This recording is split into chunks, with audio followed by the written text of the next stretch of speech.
Insert the tube into both ports. Connect the LX2 to the air assist for power supply.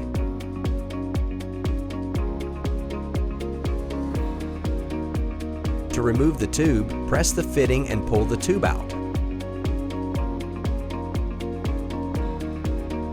Turn on the LX2 power switch. You can manually adjust the airflow based on your processing needs. Turn the control switch to adjust the airflow. 1 is the lowest output and max is the highest output. Alternatively, you can set the air assist to auto mode, allowing the LDS software to automatically adjust during operation according to the settings.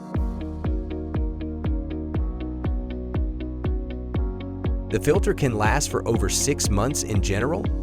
Follow the steps to replace a new filter. Remove the cover. Take out the filter. Place a new filter inside.